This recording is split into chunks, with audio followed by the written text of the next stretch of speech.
Basic science class 7। तो class 7 का chapter 1 हम लोग स्टार्ट करते हैं और ये फर्स्ट चैप्टर है the language of chemistry. Okay, तो शुरू किया जाए। द लैंग्वेज ऑफ केमिस्ट्री, है ना। तो दैट्स सो सिंपल, कोई कठिन नहीं है, आप लोग जानते हो। तो मैं शुरू करता हूँ। You would need many words to describe a chemical change in ordinary language. आप अपने लैंग्वेज में यदि किसी केमिकल चेंज को डिस्क्राइब करना चाहो, कोई भी केमिकल चेंज को यदि डिस्क्राइब करना चाहो, तो आपको बहुत सारे वर्ड्स की जरूरत पड़ेगी, many words. Okay, but you can do so with only a few letters and numbers in the language of chemistry. लेकिन केमिस्ट्री के लैंग्वेज में आप लोग बहुत ही कम लेटर्स और वर्ड नंबर्स का यूज करके आप उस पूरे वर्ड्स को डिस्क्राइब कर सकते हो। जे Berzelius laid the foundation of this language in the early 19th century। और इस लैंग्वेज का खोज करने वाले व्यक्ति हैं कौन? जे बर्जीलियस। और इन्होंने 19वीं शताब्दी में इसकी खोज की थी। It gradually developed into its present form. In this language an atom is represented by a symbol. और इस लैंग्वेज में एटम को रिप्रेजेंट किया जाता है कैसे? एक सिंबल के द्वारा। एक सिंबल के द्वारा। ए मॉलिक्यूल बाय अ फार्मूला, और मॉलिक्यूल को फार्मूला के द्वारा। And a chemical change bye a chemical equation. J Berzelius साहब ने 19th सेंचुरी में जो रिएक्शन होते हैं कोई भी इक्वेशंस में, जैसे कि हम कहें कि H2 + O2 मिलकर के बनाता है क्या? वाटर। ठीक है, तो ये जो वाटर बनता है H2 + O2, 2H2 + O2 मिल करके, तो H2 का मीनिंग होता है हाइड्रोजन और O2 का मीनिंग होता है ऑक्सीजन। कि एक हाइड्रोजन का मॉलिक्यूल, दो हाइड्रोजन 2 लग गया, तो दो हाइड्रोजन का एटम एक ऑक्सीजन के मॉलिक्यूल के साथ, दो हाइड्रोजन का मॉलिक्यूल एक ऑक्सीजन के मॉलिक्यूल के साथ मिल करके बनाता है एक मॉलिक्यूल ऑफ वाटर। अब इसे लैंग्वेज में बोले तो इतना लंबा चौड़ा बोलना पड़ा, लेकिन अभी इसी चीज को हम लोग इक्वेशन में देखिए कितना आसानी से लिख दिए। 2H2 + O2 = H2O। तो this is the benefits of chemical equations. और केमिकल इक्वेशंस में एटम को रिप्रेजेंट किया जाता है किस चीज से? सिंबल से। जैसे हाइड्रोजन एटम है, तो हाइड्रोजन एटम को रिप्रेजेंट किया जाता है H से। ऑक्सीजन को रिप्रेजेंट किया जा रहा है किस चीज से? O से। और उसके बाद अ मॉलिक्यूल बाय फार्मूला, और मॉलिक्यूल को फार्मूला से, जैसे वाटर को रिप्रेजेंट किया गया H2O से, ऑक्सीजन मॉलिक्यूल को O2 से, है ना। And a chemical change bye a chemical equation. और यह जो हमने इक्वेशन लिखा ये क्या हो गया? Chemical change. और केमिकल चेंज को हम लोग एक इक्वेशन के द्वारा दर्शा दिए, तो दिस इज क्या? इक्वेशन। ये क्या हो गया? हमारा इक्वेशन हो गया। क्लियर? तो ये तो आप लोग को समझ में आ गया कि जे बर्जीलियस साहब ने जो खोज किया वो क्या था। तो चलिए अब हम लोग इसको देखते हैं आगे। सिंबल्स, सबसे पहले देखते हैं symbols. A symbol is an abbreviation of the name of an element. एक एलिमेंट का शॉर्टकट है क्या? एब्रिविएशन है, शॉर्ट फॉर्म है क्या? सिंबल। कोई भी एलिमेंट को हम लोग सिंबल के द्वारा रिप्रेजेंट करते हैं। और the symbols of elements have been derived in 3 different ways. और 3 डिफरेंट वेज में सिंबल्स को लिखा जाता है। First, number 1, the first letter in capital of the English name of an element.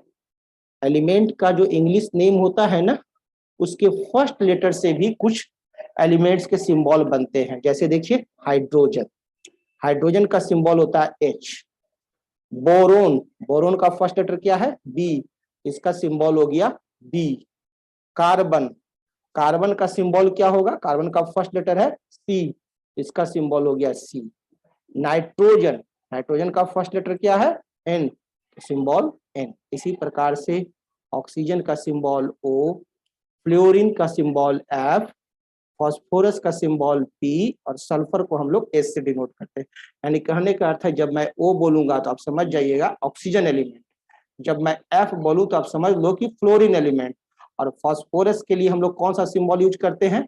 P, hydrogen के लिए H, बोरॉन के लिए B, वेरी गुड, कार्बन के लिए C। That's all. और नेक्स्ट देखो, the first letter along with one more letter of the English name of an element, this becomes necessary when the names of two or more elements begin with the same letter। अब क्या है कि बहुत सारा जो नाम जो है वह आपको एक ही जैसा हो गया। H से आपका हाइड्रोजन है, अब देखो H से हाइड्रोजन भी H से शुरू होता है और हीलियम भी H से शुरू होता है। तो हाइड्रोजन के लिए तो H दे दिया गया, लेकिन हीलियम को कहा गया भाई कि तुम अपना शुरू वाला H रखना ही और बगल वाला E भी दे लो, यानी He से हीलियम। ओके, उसी प्रकार से नाइट्रोजन के लिए तो हम लोग N ऑलरेडी दे चुके हैं। एक वर्ड नया आ गया, नियोन, नियोन एलिमेंट। अब नियोन एलिमेंट के लिए जरूरत पड़ा तो नियोन के लिए Ne। ओके, ठीक उसी प्रकार निकेल को हम लोग सिंबल दिए क्या? Ni, मैग्नीशियम का सिंबल Mg, मैग्नीज का सिंबल Mn, एल्यूमिनियम का सिंबल Al, कैल्शियम का Ca, क्लोरीन का Cl, जिंक का Zn। ये हो गया सिंबल। क्लियर?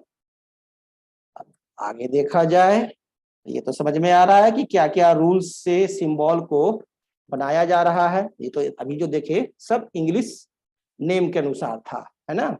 अब देखिए, 1 और 2 letters of Latin name of an element.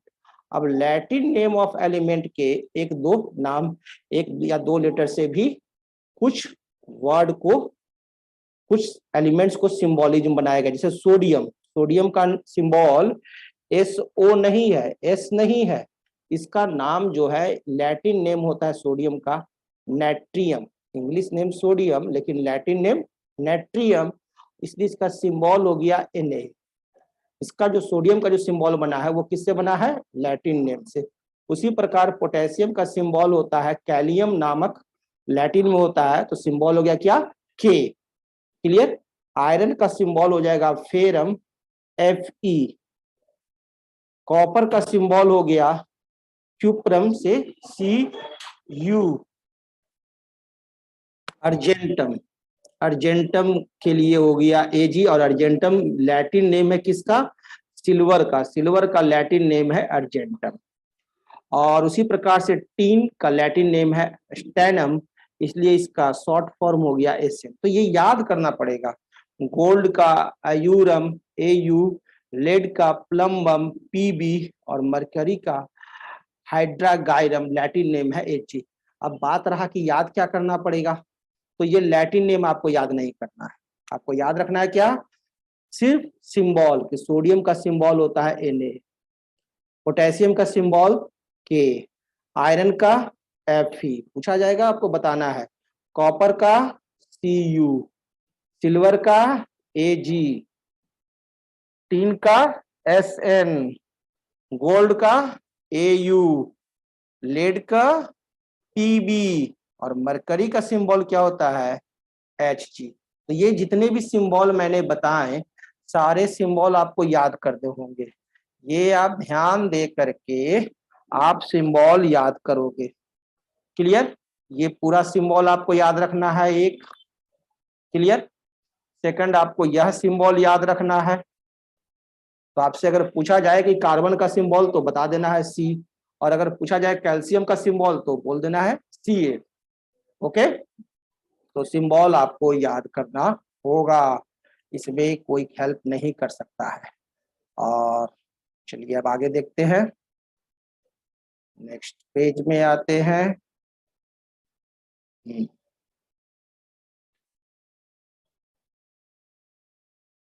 Chapter हुआ। अब आइए अगला अब सवाल होता है, what does a symbol represent? एक सिंबल क्या रिप्रेजेंट करता है? तो कार्बन का सिंबल क्या है? C। क्लोरीन का सिंबल क्या है? क्लोरीन का सिंबल है Cl, है ना। तो हम आपसे पूछ रहे हैं कि सिंबल जो है, जो सिंबल होता है वो क्या रिप्रेजेंट करता है, ये अब आपको बताना है। तो आपके मन में सवाल बहुत सारे आ रहे होंगे, है ना। तो चलिए अब हम लोग देख ही लेते हैं। The symbol of an element represents the following. Symbol क्या क्या रिप्रेजेंट करता है?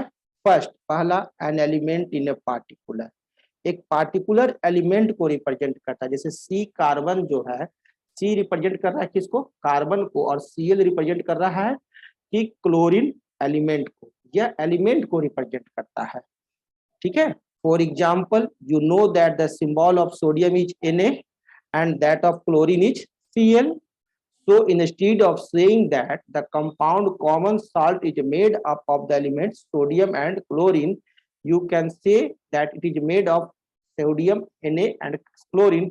You can also say that copper is red brown, whereas Au is yellow, and that Ca is metal, whereas chlorine is a non-metal. अब क्या है कि आप तो जानते हो सोडियम, सोडियम का सिंबल क्या होता है? Na, है ना। और क्लोरीन का सिंबल क्या होता है? क्या होता है? Cl। लेकिन सॉल्ट का सिंबल क्या होता है? सॉल्ट को हम लोग लिखते हैं NaCl। सॉल्ट को क्या लिखते हैं? NaCl। क्लियर? NaCl यानी एक सोडियम एटम और एक क्लोरीन से मिल करके बना है हमारा सॉल्ट। तो सिंबल क्या रिप्रेजेंट करता है? एन एलिमेंट, एक पार्टिकुलर एलिमेंट को रिप्रेजेंट करता है। दूसरा, an atom of an element, और एलिमेंट के एक एटम को रिप्रेजेंट करता है कौन? Symbol. In formulae and equation, in formulae and equations, a symbol represent an atom of an element. More than one atom in a molecule is shown by a numeral subscript. This is explained in the next section. आगे का sections में हम लोग देखेंगे formula को, ठीक है ना। चलिए फॉर्मूला अब स्टडी करेंगे। फॉर्मूला, सिंबल आपको समझ में आ गया तो फॉर्मूला देख लीजिए। फॉर्मूला तो आप लोग जानते हो, क्या फॉर्मूला जानते हो? A + B = C, this is formula. अब यहाँ देखते हैं फॉर्मूला। केमिस्ट्री में atoms usually don't exist independently, कोई भी एटम आपको इंडिपेंडेंटली एग्जिस्ट नहीं करता है, कभी भी अकेले नहीं रहता है एटम। बड़ा डरपोक होता है, जब भी रहेगा तो साथ में रहेगा, मिलकर रहेगा, समूह में रहेगा। They generally combine among themselves to form molecules. Generally ये क्या करते हैं? कंबाइन करके, जुड़ करके क्या बना लेते हैं? मॉलिक्यूल। एटम कभी भी आपको इंडिविजुअली नहीं रहेगा, जब भी रहेगा तो किस फॉर्म में रहेगा? मॉलिक्यूल के फॉर्म में रहता है। A molecule is the smallest part of an element. एक एलिमेंट का स्मॉलेस्ट पार्ट जो स्वतंत्र रूप से पाया जाता है वो क्या होता है? मॉलिक्यूल। और ए compound that can exist independently, या तो मॉलिक्यूल होगा या कंपाउंड होगा जो कि इंडिपेंडेंटली एग्जिस्ट करता है, और it is represented by a formula, और उसे हम लोग फॉर्मूला से रिप्रेजेंट करते हैं। हाँ, तो हम लोग देख रहे हैं क्या? फॉर्मूला देख रहे हैं। और ये आप समझ गए कि मॉलिक्यूल जो होता है वो क्या होता है? कभी भी इंडिपेंडेंटली नहीं रहता है। कौन? एटम, मॉलिक्यूल नहीं। एटम जब भी आपको पाया जाएगा तो वो आपको अकेले नहीं पाया जाएगा, मोस्टली यह पाया जाएगा तो रहेगा क्या? या तो यह मॉलिक्यूल के रूप में रहेगा, और नहीं तो ये कंपाउंड के रूप में रहेगा। मॉलिक्यूल कहने का अर्थ है कैसे रहेगा? क्लोरीन, ऑक्सीजन, N2 ऐसे रहेगा। अकेला N, अकेला Cl, अकेला O आपका एटमॉस्फेयर में नहीं पाया जाएगा। जब भी रहेगा तो ऐसे रहेगा, तो इसको कहते हैं क्या? मॉलिक्यूल। नहीं तो कंपाउंड के रूप में NaCl, नमक, वाटर, H2O इस तरह से रहते हैं। The formula of a molecule gives the number of atoms of the same or different elements present in the molecule. किसी भी मॉलिक्यूल का फॉर्मूला यह बताता है कि उस मॉलिक्यूल में how many number of atoms exist, कितने नंबर ऑफ एटम्स रहते हैं, और हाउ कितने उनकी अमाउंट्स होती है, how many number of atoms. जैसे कि अगर हम कहें हाइड्रोजन मॉलिक्यूल, इस हाइड्रोजन मॉलिक्यूल में क्या है, 2 हाइड्रोजन एटम है। कितने हाइड्रोजन एटम है, 2 हाइड्रोजन एटम है। और उसी प्रकार से अगर हम लोग कहते हैं वाटर मॉलिक्यूल, इस वाटर मॉलिक्यूल में क्या रहेंगे, 2 हाइड्रोजन का एटम और 1 ऑक्सीजन का एटम है, और इससे मिलकर बना है वाटर H2O। क्लियर। तो आपको ये फॉर्मूला याद रखना है कि the formula of a molecule gives the number of atoms of the same और different elements present in the molecule. Formulae of elements, अब देखते हैं एलिमेंट्स का formula. When an atom of an element combines with another atoms of the same element, a molecule of the element is formed. यदि कोई एक element, when an atom of an element, एक element का atom, ठीक है ना, एक element का कोई एटम कंबाइन करता है दूसरे एटम से, या तो वह सेम एलिमेंट हो, ठीक है, ऑफ द सेम एलिमेंट। यदि सेम एलिमेंट के ही एटम से कंबाइन करेगा तो वो क्या बनाएगा, मॉलिक्यूल ऑफ द एलिमेंट, उस एलिमेंट का मॉलिक्यूल। देखिए फॉर्मूलाई ऑफ एलिमेंट्स यानी कहने का अर्थ है molecule of elements. Molecule of elements, एक एलिमेंट्स का मॉलिक्यूल। तो एलिमेंट्स का एटम तो आप जान गए हो कि नाइट्रोजन, हाइड्रोजन, ऑक्सीजन, क्लोरीन, ये सिंगल सिंगल रूप में है, तो ये क्या है, एटम है। अब यही नाइट्रोजन यदि दूसरे नाइट्रोजन से ऐड करता है और ये बना लेता है क्या, N2, ठीक है, तो ये मॉलिक्यूल हो गया। अब एक ऑक्सीजन दूसरे ऑक्सीजन से ऐड होता है, 1 ऑक्सीजन और 1 ऑक्सीजन मिल गया, ठीक है ना, तो ये बन गया क्या, O2 मॉलिक्यूल। एक क्लोरीन का एटम दूसरे क्लोरीन के एटम से ऐड हो गया और मिल करके बना लेता है क्या, क्लोरीन, Cl2।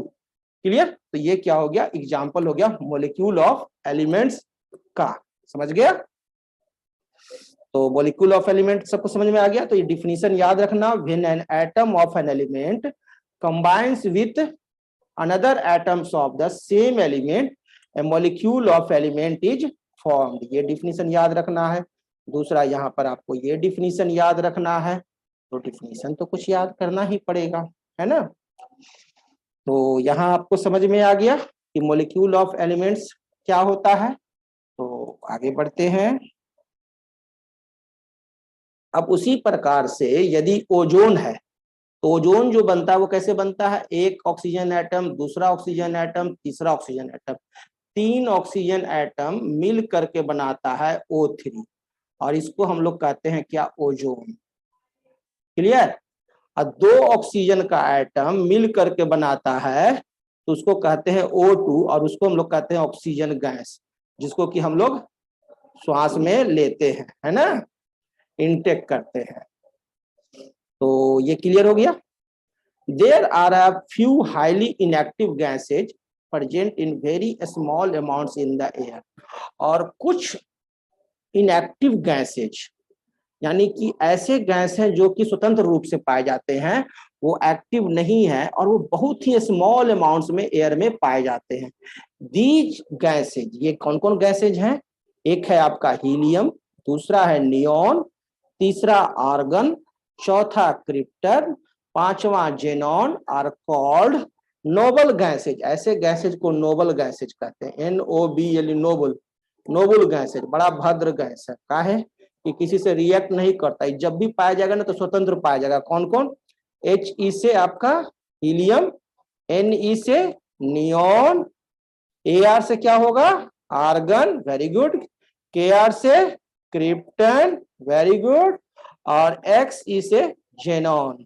तो हीलियम एक, दूसरा नियॉन, तीसरा आर्गन, चौथा क्रिप्टॉन और पांचवा जेनॉन। ये 5 गो आपका क्या है, नोबल गैसेज हैं जो इनएक्टिव है।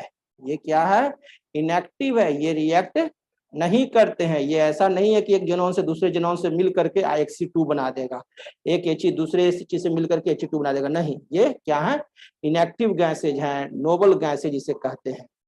और a molecule of a noble gas contains only one atom of the elements, और एक नोबल गैस का मॉलिक्यूल सिर्फ एक ही एटम कंटेन किए हुए रहता है। Clear? In other words noble gases are mono atomic. हम लोग ऐसे भी कह सकते हैं कि नोबल गैस क्या है, मोनो एटॉमिक है। तो the formula of a noble gas is the same as its symbol. इसलिए नोबल गैस का फॉर्मूला वही होता है जो उसका सिंबल का फॉर्मूला है, जो हमने बताया, helium, He, neon, Ne, argon, Ar। तो ये क्या होते हैं, मोनो एटॉमिक होते हैं। नोबल गैसेज क्या होते हैं, मोनो एटॉमिक होते हैं। अब O2 हो गया ऑक्सीजन, Cl2 हो गया क्लोरीन, है ना, F2 हो गया फ्लोरीन, ये क्या हो गया, डायटोमिक। These are diatomic. और O3 क्या हो गया, ओजोन हो गया, ये क्या हो गया, ट्राई एटॉमिक, क्योंकि 3 एटम इसमें कंटेन है, इसलिए इसे कहते हैं हम लोग क्या, ट्राई। अब हम लोग देखेंगे क्या, वैलेंसी। वैलेंसी क्या होता है। आपने एलिमेंट्स जान लिया, मॉलिक्यूल्स जान लिया, अब आप पढ़ने जा रहे हैं क्या, valency, the combining capacity of an element. Valency का मतलब हो गया कि किसका कितना कंबाइनिंग कैपेसिटी है, यानी कहने का अर्थ है कितना ज्यादा दोस्त बनाने का कैपेसिटी है ना, कितना दोस्त बनाने का कैपेसिटी है, वही होता है वैलेंसी। किसी को 2 गो दोस्त बनाने का कैपेसिटी है, किसी को 3 गो, किसी को 4 गो, किसी को 5 गो, तो दैट इज वैलेंसी। वही वैलेंसी होता है, combining capacity of an element. When atoms of 2 or more elements combine, a molecule of a compound is a formed। जब कोई 2 या 2 से ज्यादा एलिमेंट्स कंबाइन करता है तो या तो मॉलिक्यूल बनाएगा, नहीं, या क्या बनाएगा, कंपाउंड बनाएगा। यदि सेम एलिमेंट्स का 2 एटम्स कंबाइन करेगा तो वो क्या बना देगा, मॉलिक्यूल, है ना। और अलग अलग एलिमेंट्स के 2 एटम्स कंबाइन करेंगे तो वो क्या बना देंगे, कंपाउंड बना देंगे। तो हम लोग ऐसे भी कह सकते हैं कि व्हेन एटम्स ऑफ 2 और more elements combine, A molecule of compound is formed. एक कंपाउंड का मॉलिक्यूल फॉर्म होता है कब, जब 2 या 2 से ज्यादा एटम्स कंबाइन करते हैं, 2 और मोर एलिमेंट्स, 2 और मोर एलिमेंट्स के एटम्स कंबाइन करते हैं तो वो क्या बनाते हैं, मॉलिक्यूल ऑफ अ कंपाउंड बनाते हैं। The capacities of these elements to combine with each other determine the formula of the compound form. और जब भी कोई, जैसे कि एक हाइड्रोजन आया और ऑक्सीजन आया, अब ये दोनों एक दूसरे के साथ कंबाइन करता है तो कितना इसका कैपेसिटी है। एक हाइड्रोजन को अगर ऑक्सीजन से दोस्ती करना है तो कितना आदमी मिलके जाएगा तो इसके साथ कंबाइन करेगा, और कितना ऑक्सीजन इसके साथ मिलके जाएगा तो कंबाइन करेगा, ठीक है ना, कि दोस्ती हो, तो उसके हम लोग कहते हैं, उसी को कहते हैं कंबाइनिंग कैपेसिटी। चलो आगे समझ में आएगा। The capacity of an element to combine with other elements is known as its valency. जो कैपेसिटी होता है कंबाइनिंग करने का एक एलिमेंट का दूसरे एलिमेंट के साथ, उसी को हम लोग कहते हैं क्या, वैलेंसी। वह एलिमेंट का वैलेंसी है। देखो देखो, सुमित को 2 दोस्त बनाने का कैपेसिटी है ना। देखो राधा को 3 दोस्त बनाने का कैपेसिटी है, तो राधा को 3 दोस्त बनाने का कैपेसिटी है सुमित के साथ, और सुमित को 2 दोस्त बनाने का कैपेसिटी है ना। तो वही हो गया क्या, वैलेंसी हो गया। It will be evident from the following that the combining capacity of all elements are not the same। और जितने भी एलिमेंट्स हैं सभी की कंबाइनिंग कैपेसिटी सेम नहीं होती। जैसे एक क्लास में जितने स्टूडेंट्स हैं सभी स्टूडेंट्स के शरीर में ताकत समान नहीं होता है, ठीक उसी प्रकार से प्रत्येक एलिमेंट्स का कंबाइनिंग कैपेसिटी भी समान नहीं होता है। क्लियर? जैसे देखो, 1 atom of chlorine combine with 1 atom of hydrogen to form a molecule of hydrogen chloride. एक हाइड्रोजन का एटम एक क्लोरीन एटम के साथ मिल करके बनाता है HCl। ठीक है, तो यहाँ दोनों का एक एक कैपेसिटी हो गया। 1 atom of oxygen molecules with 2 atom of hydrogen to form molecule of water. लेकिन जब हाइड्रोजन को ऑक्सीजन के साथ दोस्ती करना हो तो क्या चाहिए भाई, 2 हाइड्रोजन H2 प्लस O2, एक ऑक्सीजन का एटम और 2 हाइड्रोजन का एटम मिलेगा, तब जाकर के आपको क्या बनेगा, वाटर। यानी कहने का अर्थ है कि एक ऑक्सीजन का एटम और 2 हाइड्रोजन का एटम मॉलिक्यूल, एक ऑक्सीजन का मॉलिक्यूल और 2 हाइड्रोजन का मॉलिक्यूल मिल करके आपको बनाता है क्या, वाटर। तो दोनों की कैपेसिटी जो है, कंबाइनिंग कैपेसिटी क्या है, अलग अलग है, सेम नहीं ना है। चलिए आगे देखिए, 1 atom of nitrogen combines with 3 atoms of hydrogen to form ammonia. अब अमोनिया देखिए NH3, अमोनिया का फॉर्मूला होता है NH3। अब इस NH3 में देखिए एक नाइट्रोजन क्या करता है, 3 हाइड्रोजन के साथ दोस्ती करता है, या ऐसे भी कह सकते हैं कि एक नाइट्रोजन को 3 गो दोस्त है, एक दोस्त रखता है, एक नाइट्रोजन 3 हाइड्रोजन का दोस्त रखता है। तो एक नाइट्रोजन का कितनी कैपेसिटी है, 3 हाइड्रोजन के साथ कंबाइन करने की कैपेसिटी है ना। Thus the combining capacity of oxygen is twice that of chlorine, that of nitrogen is thrice of chlorine, और नाइट्रोजन का क्लोरीन से तिगुना है कंबाइनिंग कैपेसिटी। इस तरह से सभी की कंबाइनिंग कैपेसिटी क्या होती है, अलग अलग होती है। Hydrogen is assigned a valency of 1, hydrogen का वैलेंसी 1 कहा जाता है। क्यों, क्योंकि हाइड्रोजन की कंबाइनिंग कैपेसिटी 1 है। उसी प्रकार से valency of chlorine, oxygen, nitrogen, और उसी तरह से क्लोरीन का वैलेंसी 1 है, तो ऑक्सीजन का वैलेंसी 2 है, नाइट्रोजन का वैलेंसी 3 है। अभी कैसे कैसे 3 होता है, 1 होता है, 2 होता है, ये आगे के क्लास में तुम लोग को बताया जाएगा। अभी उतना दिमाग नहीं खपाना है, अभी हल्का फुल्का नॉलेज ले लो। However, many atoms don't combine with hydrogen, जबकि बहुत सारे एटम्स जो हैं वो हाइड्रोजन के साथ कंबाइन नहीं करते हैं। Their valencies are calculated by the number of chlorine atom they combine with. Since chlorine and hydrogen have same valency, that is 1, chlorine और हाइड्रोजन का सेम वैलेंसी होता है, 1 ही होता है। अब देखिए बड़ा दिमाग दर्द कर रहा है, तो सुन लो प्रवचन, अभी तो स्टार्टिंग हुआ है ना, धीरे धीरे ना सीखेगा, है ना। आगे समझ में आएगा कि वैलेंसी क्या है। अभी इतना ही समझ लो कि कंबाइनिंग कैपेसिटी होता है valency. The valency of an element is given by the number of hydrogen और chlorine atom that an atom of the element combines with. Elements with valencies 1, 2, 3 etc are said to be monovalent, divalent and bivalent या trivalent। यदि कोई element का valency 1 है तो उसको कहते हैं मोनोवैलेंट, यदि कोई एलिमेंट का वैलेंसी 2 है तो उसको कहेंगे डाइवैलेंट या बाइवैलेंट, और 3 है रहेगा तो क्या कहेंगे, trivalent. The valencies of some common elements are indicated. अब देखिए the valencies of some common elements, कुछ कॉमन एलिमेंट्स का वैलेंसी याद कर लीजिए। अभी आप लोग बस इतना ही काम कीजिए, अभी आप लोग क्लास 7 में हो। हाइड्रोजन का वैलेंसी मोनोवैलेंट, क्लोरीन क्या होता है, monovalent, iodine monovalent, sodium monovalent, potassium monovalent. यानी कहने का अर्थ है कि इन सब का वैलेंसी क्या होगा, 1। हाइड्रोजन का 1, क्लोरीन का 1, आयोडीन का 1, सोडियम का 1, पोटेशियम का 1 होगा वैलेंसी। और ये है डाइवैलेंट एलिमेंट्स, कौन कौन, oxygen, sulphur, magnesium, calcium, zinc, यानी कि इसका वैलेंसी कितना होगा, 2। ट्राइवैलेंट कौन हो गया, नाइट्रोजन और अल्युमिनियम, यानी इसका वैलेंसी कितना है, 3। टेट्रावैलेंट कौन है, कार्बन और सिलिकॉन, यानी इसका वैलेंसी कितना हो गया, 4। टेट्रावैलेंट कौन कौन है, कार्बन और सिलिकॉन, याद रखिएगा आप लोग, एकदम याद कर लीजिए। हाइड्रोजन का 1, क्लोरीन का 1, आयोडीन का 1, सोडियम का 1, पोटेशियम का 1, ऑक्सीजन का 2, सल्फर का 2, मैग्नीशियम का 2, कैल्शियम का 2, जिंक का 2 वैलेंसी। नाइट्रोजन का 3 ट्राई वैलेंसी, अल्युमिनियम का 3 वैलेंसी, कार्बन का 4 वैलेंसी, सिलिकॉन का 4 वैलेंसी। इसको कहते हैं टेट्रावैलेंट, इसको कहते हैं ट्राइवैलेंट।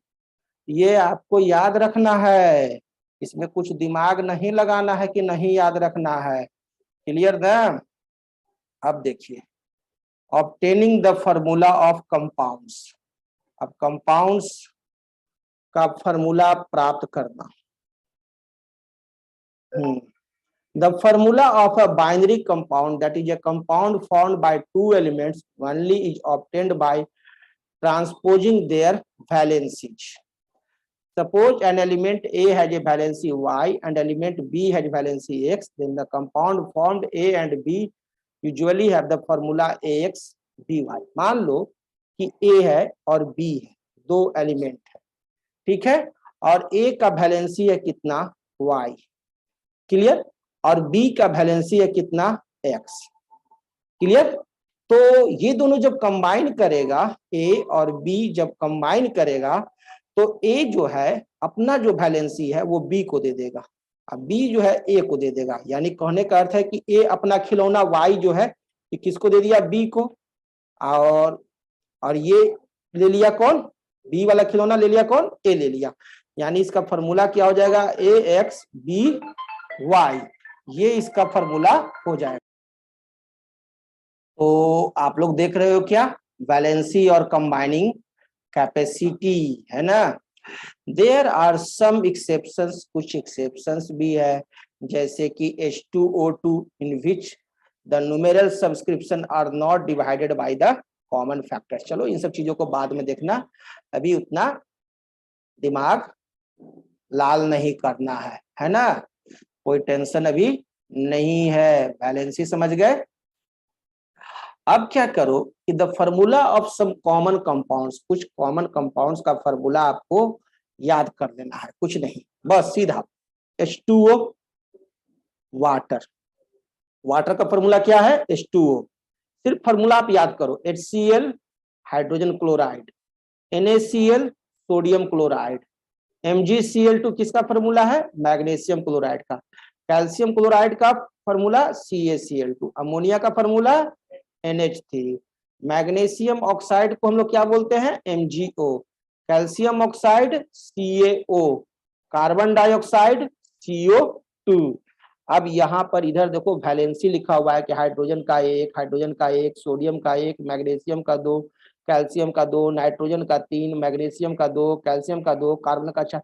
अब ई वैलेंसी पर कैसे फॉर्मूला बनता है, इस पर अभी दिमाग गर्म नहीं करना है, ठीक है ना, दिमाग गर्म नहीं करना है, क्योंकि अभी समझ में नहीं आएगा बहुत सारी चीज, जब तक आपको और भी बहुत सारी चीजें नहीं बताई जाएगी। तो आपको करना क्या है, अभी आपको इस क्लास में आपको केवल फॉर्मूला याद करना है, ओके, केवल फॉर्मूला याद करना है कि वाटर का फॉर्मूला अगर पूछ दे तो बता देना H2O, हाइड्रोजन क्लोराइड का कोई पूछ दे तो बता देगा HCl, सोडियम क्लोराइड का कोई पूछेगा तो बता देगा NaCl, magnesium chloride MgCl2, calcium chloride CaCl2, ammonia NH3, MgO magnesium. अब देखो यहाँ पर अमोनिया देखो NH3 देखो, अब समझो यहाँ पर अमोनिया NH3 है, तो NH3 है तो इसका मतलब क्या है, नाइट्रोजन का वैलेंसी कितना होगा 3 और हाइड्रोजन का वैलेंसी कितना होगा 1, इसी वैलेंसी को क्या करता है एक्सचेंज कर लेता है, हम बताए न थे, ठीक है, अभी थोड़ा देर पहले। तो वैलेंसी चेंज कर लिया तो नाइट्रोजन का वैलेंसी कितना हो गया 3 और हाइड्रोजन का वैलेंसी 1 हो गया, इसलिए फॉर्मूला लिखाया NH3। अब उसी प्रकार से आप लो H2O, तो इसको देखते ही समझ जाओ कि ये ऑक्सीजन का वैलेंसी कितना है 2, ये जो वैलेंसी है ये किसका है ऑक्सीजन का है, यानी ऑक्सीजन का वैलेंसी कितना है 2, यहाँ पर 1 है छुपा हुआ, यानी हाइड्रोजन का वैलेंसी कितना हो गया 1, क्लियर। तो ये फॉर्मूला याद रहेगा तो तुमको वैलेंसी खुद बता देगा, फॉर्मूला से वैलेंसी बता देगा। अब जैसे कैल्शियम ऑक्साइड CaO, तुम तो ऑक्सीजन का वैलेंसी जानता ही है H2O से, तो इसका वैलेंसी कितना हो गया 2, तो यहाँ पर 1 रहेगा तो 1, तो यहाँ जब 2 है तब यहाँ भी 2, जब ऑक्सीजन का वैलेंसी 2 है तो कैल्शियम का भी वैलेंसी कितना होगा 2, दोनों का वैलेंसी 2 है, इसीलिए फॉर्मूला बन गया कैल्शियम ऑक्साइड, मॉलिक्यूल बना CaO, क्लियर। और थोड़ा दिक्कत होगा अभी, अब कार्बन डाइऑक्साइड है तो कार्बन का वैलेंसी होता है 4 और ऑक्सीजन का वैलेंसी होता है 2। इसीलिए मैं कह रहा हूं कि अभी इसको चक्कर में आपको नहीं पढ़ना है, क्योंकि आपको यहाँ दिक्कत होगा। आपको सिर्फ फॉर्मूला याद रखना है, ये रिमेंबर, इसे रिमेंबर कर लो, तुम्हारा काम हो गया। Clear? H2O water, HCl hydrogen chloride, NaCl sodium chloride, MgCl2 magnesium chloride, CaCl2 calcium chloride, NH3 ammonia, MgO magnesium oxide, CaO calcium oxide, CO2 carbon dioxide. इसको एकदम रट्टा मार लेना है, कोई उपाय नहीं है बाबू, एकदम रट्टा मार लेगा। और आगे देखते हैं तो वेरिएबल वैलेंसी। अब कुछ जो है एलिमेंट्स जिसकी वैलेंसी वेरिएबल होती है, मानी 2 या 2 से ज्यादा वैलेंसी हो सकती है अलग अलग। सब एलिमेंट्स है वेरिएबल वैलेंसी, कुछ एलिमेंट्स है जिसको वेरिएबल वैलेंसी होता है। अब कौन कौन है? जैसे कॉपर को 1 और 2 दो वैलेंसी है, कॉपर के पास 2 वैलेंसी है, कॉपर को वैलेंसी 1 भी हो सकता है और 2 भी हो सकता है। ठीक है, कभी इसकी कंबाइनिंग कैपेसिटी 1 शो करती है तो कभी 2 शो करती है। उसी तरह से आयरन की वेरिएबल वैलेंसी 2 और 3 है, टिन की वैलेंसी 2 और 4 है, लेड की वैलेंसी 2 और 4 है, फास्फोरस की वैलेंसी 3 और 5 है, सल्फर की वैलेंसी 2, 4 और 6 है। ठीक है, तो ये आप याद कर लेना, इसको रिमेंबर। क्या कॉपर का शॉर्टकट हमको बताओ? Cu, आयरन का Fe, टीन का Sn, लेड का Pb। मैंने शुरू में बताया था, अगर याद नहीं रहेगा तो दिक्कत होगा। फास्फोरस का P, सल्फर का S। ठीक है, ये सब याद करना पड़ेगा। कॉपर की वैलेंसी 1, 2 वेरिएबल वैलेंसी याद कर लेना। Iron 2, 3, tin 2, 4, lead 2, 4, phosphorus 3, 4, sulphur 2, 4, 6। Clear? अब इस वैलेंसी के आधार पर क्या होता है, एलिमेंट्स भी अलग अलग तरह के बन जाते हैं। अभी सिंपल देख लो, कॉपर 1 क्लोराइड CuCl, यही copper 2 chloride CuCl2, iron 2 oxide तो FeO, और आयरन 3 ऑक्साइड तो Fe2O3। अभी कैसे होता है ये अभी नहीं बताएंगे। ठीक है, और नेक्स्ट है what are compound radicals. Compound radicals क्या होते हैं? Certain group of atoms of different elements remain interact in many chemical reactions. In fact, they behave like single atoms and have a valency. They are called compound radicals. अब ध्यान दीजिए, certain group of atoms, कुछ group of atoms होते हैं of different elements, अलग अलग elements के, remain intact in many chemical reactions, बहुत सारे केमिकल रिएक्शंस में इंटैक्ट करते हैं। In fact they behave like single atoms and have a valency, और they are called compound radicals, और उसे हम लोग क्या कहते हैं? कंपाउंड रेडिकल्स कहते हैं। दे डोंट एग्जिस्ट इंडिपेंडेंटली, वो इंडिपेंडेंटली एग्जिस्ट नहीं करते हैं, but only as part of compounds, एक कंपाउंड्स के पार्ट के रूप में रहते हैं। Common examples of monovalent radicals are hydroxide OH, nitrate NO3, carbonate CO3, sulphate SO4- and examples of divalent radicals, the phosphate PO4 radical is trivalent. इस तरह से क्या होते हैं ना, रेडिकल होते हैं। अब रेडिकल क्या होता है, आप लोगों के छोटा सा उम्र में इतना सा चीज बड़ा दिक्कत करेगा, है ना, तो अभी उसके चक्कर में ना पड़ेंगे, हल्का हल्का समझ लो। तो ये सिर्फ आपको कंपाउंड का फॉर्म जो कर रहा है ध्यान देना। सोडियम हाइड्रोक्साइड, सोडियम हाइड्रोक्साइड में OH क्या हो गया? रेडिकल हो गया।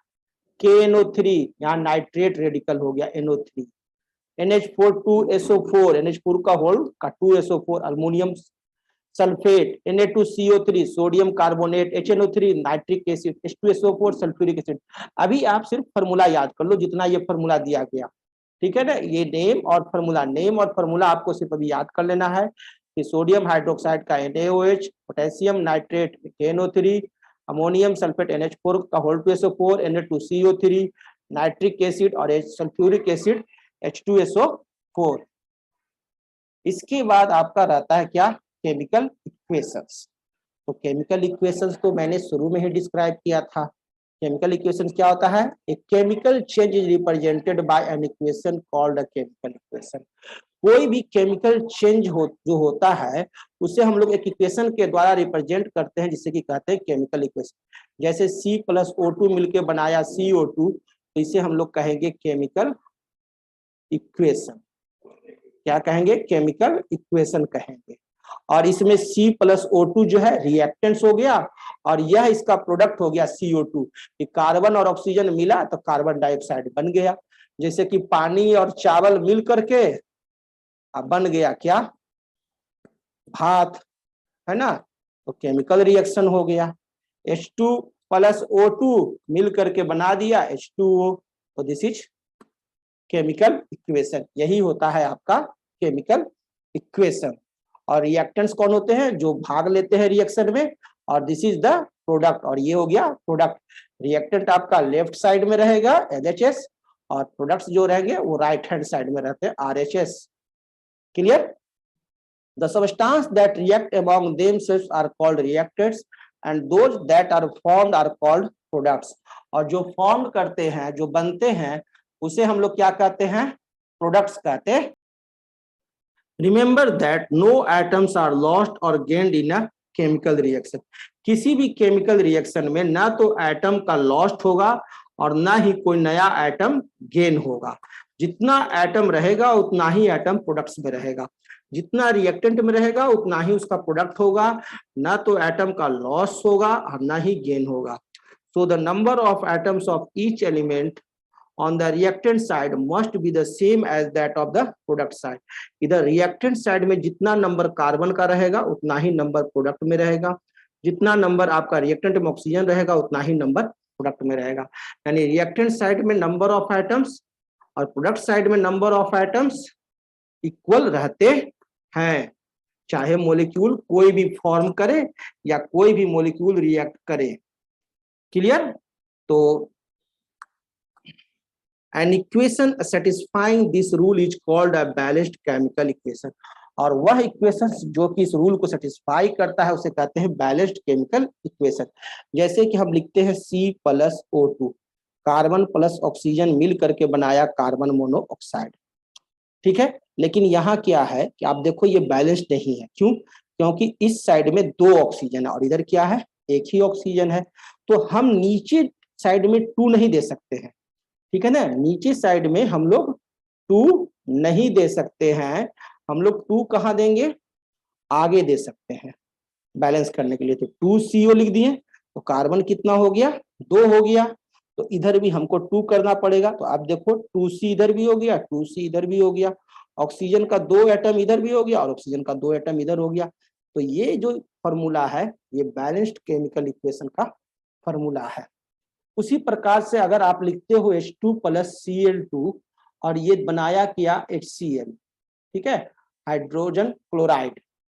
तो हाइड्रोजन क्लोराइड जब बनाया तो यहाँ देखिए इधर कितना हाइड्रोजन है, 2 हाइड्रोजन, क्लोरीन कितना है 2, इधर भी 2 होना चाहिए, तो इधर 2 से मल्टीप्लाई कर दो तो ये बैलेंस हो गया। तो अगर बैलेंस करने के लिए देगा तो बैलेंस हो जाएगा। अब देखो फिर मैं एक एग्जांपल दिखाता हूँ। H2+O2 ये बनाता है क्या, H2O। अब इधर देखो कितना हाइड्रोजन है, 2 हाइड्रोजन, ऑक्सीजन इधर कितना है 1, इधर ऑक्सीजन कितना है 2, तो इधर भी हमको 2 ऑक्सीजन करना पड़ेगा।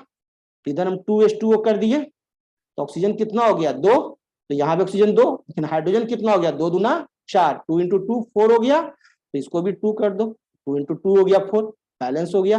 तो बैलेंस करना तुम सीख गया ना तुरंत भर में। अब देखो Mg+O2, Mg+O2 देता है MgO। अब यहाँ देखो ऑक्सीजन कितना है इधर 2, इधर कितना है 1 है, तो यहाँ 2 से गुना कर दो 2 MgO।